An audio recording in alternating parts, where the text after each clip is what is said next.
ይህ የአዲስ 1879 የራስጌ ማስታወሻ ነው። ሰላዩ ኢጣሊያዊው ሙሴ ቀስተኛ ወይም ሴባስቲያኖ ካስተኛ በአድዋ ጦርነት የጣሊያን መንግስት አገራችንን በቅኝ ግዛትነት ለመግዛት ከገቡት ወታደሮች መካከል አንዱ ነው። ሙሴ ቀስተኛ አድዋ ላይ ተማረከ። ከተማረከ አንስቶ እስከ ለተሞቱ ድረስ በኢትዮጵያ ኖረ። ሙሴ ቀስተኛ አጤ ምኒልክን ያገለገለ ማሚቴ የተሰኘች የግቢ አገልጋይን ወደዳት። ማሚቴ አላት ሙሴ ቀስተኛ፣ እኔ አንቺን ወድጃለሁ፣ ምላሽሽ ምንድነው? ተናገሪ ብያለሁ አላት። ማሚቴም አይ ሙሴ ቀስተኛ እኔ ካንተ ጋር ተነካካኛ ብላ ራቀችው። ሙሴ ቀስተኛ ግን እየተከተለ አላስቀምጣላት። ማሚቴም እየወደደችው መጣች። በተለይ ጠፋ ሲልባት ባይኗ ተፈልገው ጀመር። ሙሴ ድረስ በነፍሴ ማለትም ጀመረች። በድብቅ ፍቅር ጀመሩ። ይህን የሰሙት አጤ ምኒልክ ሙሴ ቀስተኛን አስጠሩት። ምንድነው የምሰማው? ከማሚቴ ጋር ምንድነው የሆነው ብለው ጠየቁት። ጃንሆይ አለ ሙሴ ቀስተኛ፣ እኔ አገልጋዮ እርሶን ሳልጠይቅ ይህን በማድረጌ ይቅርታ ብሎ እጅ ነሳ። ቀጠለናም ማሚቴን ወደድኳት፣ የግሌ ላደረጋት ፈለግኳት። ማሚቴ የሥራ ሰው ናት። ይህን ነው የሰሙት ብሎ ሲናገር አጤ ምኒልክ ሥርዓቱን ግን ጠብቅ፣ ማሚቴ ያሳደግናት ልጃችን ናት ብለው መከሩት። ሙሴ ቀስተኛ በደስታ ከማሚቴ ጋር በፍቅር ላይ ያለ ማሚቴ በድንገት ታማ ሞተች። ሙሴ ቀስተኛ አዘነ። ከአድዋ ሽንፈት የባሰ ቅስሙ ተሰበረ። ራሱን እንደምንም አረጋግቶ ሌላ ኑሮ ለመኖር ማሰብ ጀመረ። ሙሴ ቀስተኛ የራስ ደስታ ዳምጠውና አክስት ድንገት ተዋወቋቸው። ወይዘሮ በላይነሽና ሙሴ ቀስተኛ እያደር እየተግባቡ እየተዋደዱ መጡ። በስተመጨረሻ ሙሴ ቀስተኛ ለወይዘሮ በላይነሽ ጥያቄ አቀረበ። በላይዬ አለ ሙሴ፣ ወድጄሻለሁ፣ ሌላ አጋር ከሌለሽ ተጋብተን እንኑር ብዬሻለሁ ብሎ ጥያቄውን አቀረበ። ወይዘሮ በላይነሽም ሙሴ ቀስተኛ አንተ ብልሃተኛ በዘዴ አድርገህ ከወደድከኝማ ከእንግዲህ ወዲህ ማናለኝ እኔማ ብለው አብረው መኖር ጀመሩ። በኖሯቸውም 2 ልጆችን ወለዱ። ሙሴ ቀስተኛ በኢትዮጵያ በኖርበት ወቅት ድንቅ የሚባሉ ሥራዎችን ሰርቶ ያለፈ፣ ብዙ ሴቶችን በፍቅር ያንበረከከ ጣሊያናዊ ሰላይ ነበረ። ሙሴ ቀስተኛ ባረፈበት ዕለት ዛሬ ታሪኩን ባለፈ ገደም እንመለከተዋለን። ውድ የአዲስ 1879 አድማጮች፣ የምትወዱትን የምታፈቅሩትን ስታገኙ በፍቅር በመኖር ደስተኛ ሕይወት እንዲገጥማችሁ ሁሌም ተማመኑ። በዚህ ዘመን በትዳር ላይ መተማመን እየጠፋ ብዙዎች እየተለያዩ ስለሆነ ሁሌም በግልጽነት መነጋገርን አስፍኑ።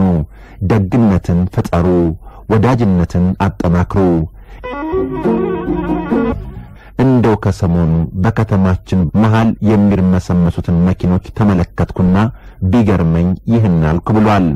አጋፋሪ ልጆች ሆነን በሰፈራችን ይመጡ የነበሩ መኪኖችን እየተደበቅን አባባ እንጠብቅላችሁ እንላችሁ ነበር። ያን አጋፋሪ መኪናውን ጠብቀንላቸው ከኋላው በር መስታወት የሚታዩትን መጽሐፍ መጽሔቶች እያየን እንጠብቅና ሲመጡ ሳንቲም ሊሰጡን ሲሉ አይ አባባ የምናነበው መጽሔት ስጡን ነበር የምንላችሁ የሚለው አጋፋሪ የዛሬ ዘመን ባለመኪኖች ጋር አይደለም መጽሐፍ አይደለም መጽሔት ምንም ነገር የሚነበብ አያስቀምጡም። አጋፋሪ ከሰሞኑ ይሄ ግርም ቢለኝ ካየኋቸው በርካታ መኪኖች ሁሉም ማለት ይቻላል የሚነበብ ነገር ላዋይ እንኳን የላቸውም። አጋፋሪ በሰሞኑ የነዳጅ ወረፋ በርካታ ባለመኪኖች ለሰዓታት ነዳጅ ለመሙላት ሲጠብቁ ስልካቸውን ከመነካካት ውጪ ሲያነቡ እንኳን እንዳልተመለከተ ሲናገር እንደው ወደፊት የንባባችን ነገር እንዴት ይሆን ብሎ ጠይቋል። አጋፋሪ የሚያነብ ቤተሰብ አንባቢ ትውልድን ይፈጥራል።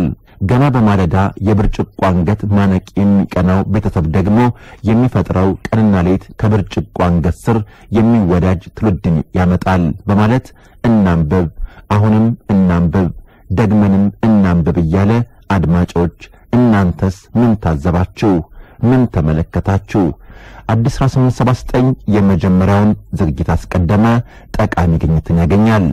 በቤት ውስጥ በቀላል ዋጋ የሚዘጋጁ መዋያዎች ላይ ትኩረቱን ያደርጋል። ጠቃሚ ግኝት 1 የድንች ፊት ማጽጃ። በአንድ የ50 ሳንቲም ድንች ፊትዎን የተወለወለ መስታወት ማድረግ ይችላሉ። የሚያስፈልገው አንድ ድንች ብቻ ነው። አዘጋጅቱ ደግሞ እንደሚከተለው ነው። ድንቹን ይላጡት፣ ከዚያም ለሁለት እኩል ቦታ ይክፈሉት። ይህን ሲያደርጉ በቅድሚያ እጅዎን በሳሙና ይታጠቡ። አጠቃቀም በተቆረጠው በኩል ፊትን የድንቹ እርጥበት እስኪደርቅ ድረስ ማሸት። ከጥቂት ቆይታ በኋላ በንጹህ ውሃ ይታጠቡት። ድብልብሏ ድንች ፊትዎ ላይ የሰራቸውን ተአምር በጥቂት ሳምንታት ውስጥ ያገኙታል። ጠቃሚ ግኝት 2 የፊት ቅባት። 5 ብር በማይሞላ ገንዘብ እቤቶ እርስዎ ራስዎ ለፊትዎ ቅባት ማዘጋጀት ይችላሉ። የሚያስፈልጉት ነገሮች 2 የሾርባ ማንኪያ ድቅቅ ያለ የአበባ ቅጠል፣ 2/3 የሾርባ ማንኪያ የፈላ ወተት። እነዚህን ደግሞ ለማዘጋጀት በዚህ መልኩ መጠቀም ነው። የመረጥነውን አበባ የደቀቀ ቅጠል ከፈላ ወተት ጋር መደባለቅ። እስኪቀዘቅዝ ድረስም በንጹህ ጨርቅ ሸፍኖ መተው።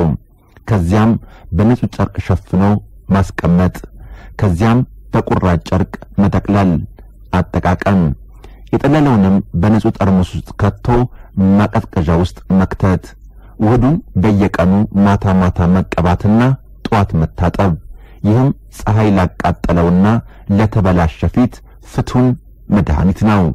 ውድ የአዲስ 1879 አድማጮች በቀላሉ በቤት ውስጥ እየተዘጋጁ ለፊት ውበት የሚጠቅሙ ነገሮችን ነገርናችሁ። ግኝቶቹን በጥንቃቄ አዘጋጅታችሁ ጤናችሁን መመለስ ትችላላችሁ። ታዲያ በጤናችሁ ላይ ለምትወስዱት ማናቸውም ነገር የጤና ባለሙያዎችን አማክሩ። ሁሌም እንደምንለው ለሰው ልጅ ርስቱና ሀብቱ ጤና ነውና ጤና በቤታችሁ ይሙላ። ጤና ካለ ፍቅር ያስፈልጋልና ፍቅር በሰፈራችሁ ይንገስ።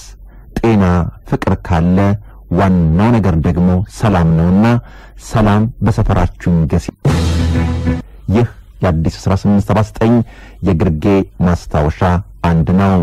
በአማርኛ ሙሴ ቀስተኛ በሚል በጣሊያንኛ ደግሞ ሰባስቲያኖ ካስተኛ በአድዋ ጦርነት የጣሊያን መንግስት አገራችንን ኢትዮጵያን በቅኝ ግዛትነት ለመግዛት ከገቡት ወታደሮች መካከል አንዱ ሲሆን ለወረራ የመጣው የጠላት ኃይል በዳግማዊ አጤ ምኒልክና በሰራዊታቸው ቆራጥነት አድዋ ላይ ድል ሲሆን ተማርኮ የቀረና እስከ ለተሞቱ ድረስ ኢትዮጵያ ውስጥ የኖረ ኢጣሊያዊ ነው።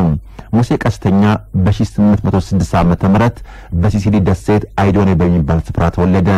ለልጅነቱ ዘመኖቹና በወጣትነቱም የጣሊያን የጦር ሰራዊት እንዴትና ለምን እንደተቆራኘ መቼ ከማን ሰራዊት ጋር የትኛው መደብ ላይ ኢትዮጵያ ለመዝመት እንደመጣ በእርግጠኝነት ባይታወቅም ድሉ የኢትዮጵያ ሆኖ ሙሴ ቀስተኛ በምርኮኛነት በዳግማዊ አጼ ምኒልክ ሰራዊት እጅ ወደቀ።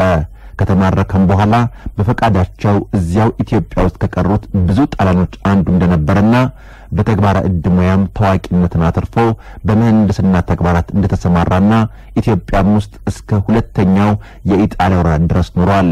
በወረራውም ጊዜ የጣሊያንን ጦር አለቆች በሰላይነት እንዳገለገላቸውና በመጨረሻም በአንድ ቆራጥ ኢትዮጵያ አርበኛ እጅ ሕይወቱን እንዳጣ ስለሱ ከተጻፉ ጥቂት ታሪካዊ መስመሮች ላይ እንገነዘባለን። ይህ ሰው በአገራችን የታሪክ ዘገቦች ላይ ምናልባትም በታሪካችን ላይ በተጫወተው ሚና ረገድ በቂም ባይሆን ብቅ ጥልቅ እያለ ሲመዘገብ እናገኘዋለን።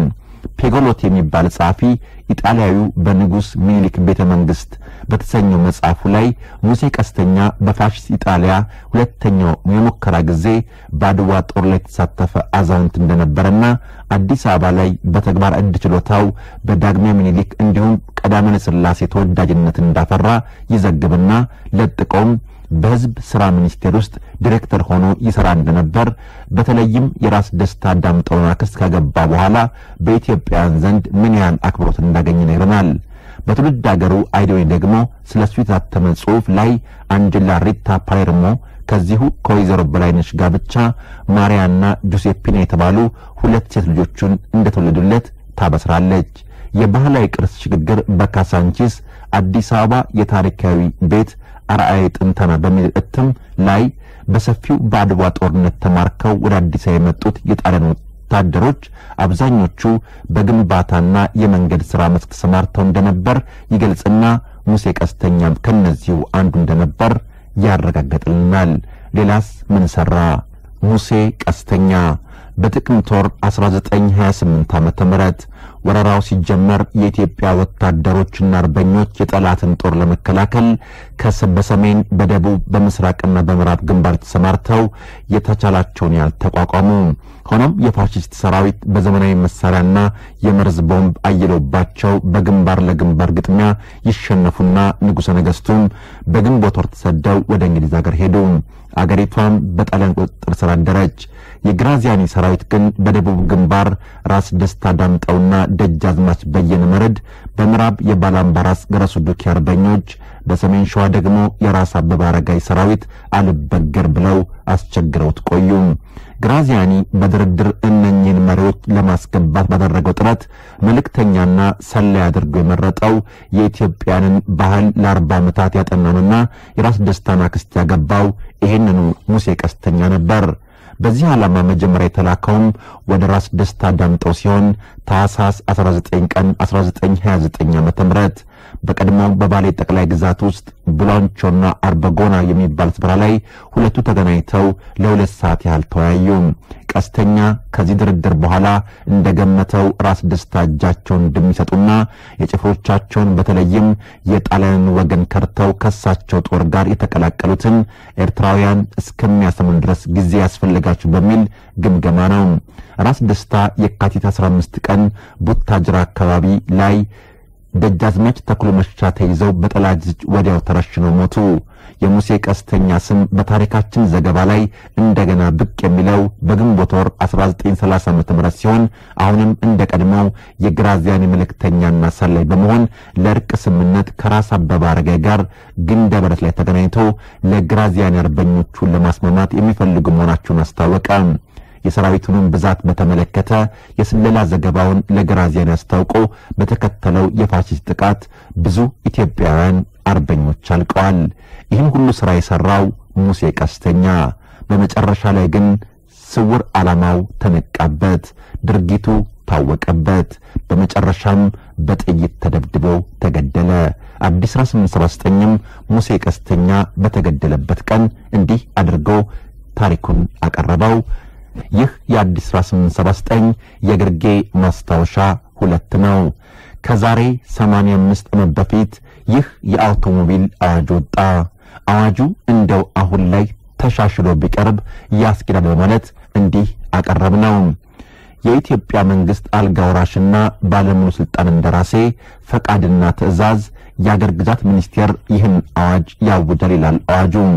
ህዝቡ በመንገድ ሲሄድ ከአውቶሞቢል ጋር መተላለፍ የለመደ ሆኖ በአዲስ አበባ ከተማ አውቶሞቢል መመላለስ ከጀመረበት ቀን አንስቶ ብዙ ሰው ሞቷል።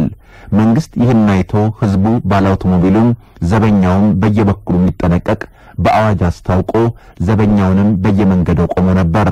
ነገር ግን ዘበኛውም ህዝቡም ትዕዛዙን ባለመጠበቁና ባለመጠንቀቁ የተነሳ በአውቶሞቢል አደጋ የሞተው ሰው እየበዛ መሄዱንና አውቶሞቢልም እየተጨመረና እየበረከተ መሄዱን መንግስት አስተውሎ ህዝቡም በአውቶሞቢል አደጋ እየሞተ እንዳይጎዳበት እንደገና በዚህ አዋጅ ያስጠነቅቃል። አንደኛ፣ በእግሩ ወይም በከብት ሆኖ በማናቸው መንገድ የሚመላለስ ሰው ሁሉ በየመንገዱ ግራና ቀኝ በጠረፉ ይሄድ እንጂ በመንገድ መካከል እንዳይሄድ በዚህ አዋጅ ተከልክሏል። ይህንን ቃል ተላልፎ በመንገድ መካከል ሲሄድ በድንገት አውቶሞቢል ደርሶ ቢድጣው ካሳ ወይም የነፍስ ዋጋ ለመጠየቅ አይችልም። ሁለተኛ፣ በአሁኑ ሰዓት ሰዎች አውቶሞቢል ሲመጣ ያዩ ካንዱ ጠረፍ ወደ አንደኛው ጠረፍ አቋርጠው ይሻገራሉ። አንዳንድ ጊዜም ከመካከሉ ይመለሳሉ። ስለዚህም አውቶሞቢል እየዳጣቸው ብዙዎች ይሞታሉ። ከእንግዲህ ወደፊት ግን እግረኛ ወይም በከብት የሚሄድ ሰው ከመንገዱ ጠረፍ ወደ አንደኛው ጠረፍ ለማቋረጥ የፈለገ እንደሆነ ግራና ቀኝ ተገላምጦ ሳይ እንዳያቋርጥ ተከልክሏል። ድንገትም ተሳስቶ ማቋረጥ ከጀመረ በኋላ ወደ ኋላ አይመለስ። ተገላምጦም ሲያይ አውቶሞቢል ሲመጣ ያየ እንደሆነ አውቶሞቢሉን ሳያሳልፍ አያቋርጥ። ሮጭ አልፋለሁ ብሎ ሲሮጥ ድንገት አደናቅፎት ቢወድቅ አውቶሞቢሉ ደርሶ ይልጠዋል። ጉዳቱም ለራሱ ነው። ይህንን ስርዓት ተላልፎ ሲያቋርጥ ቢልጠው ካሳ ወይም የነፍስ ዋጋ ለመጠየቅ አይቻለውም።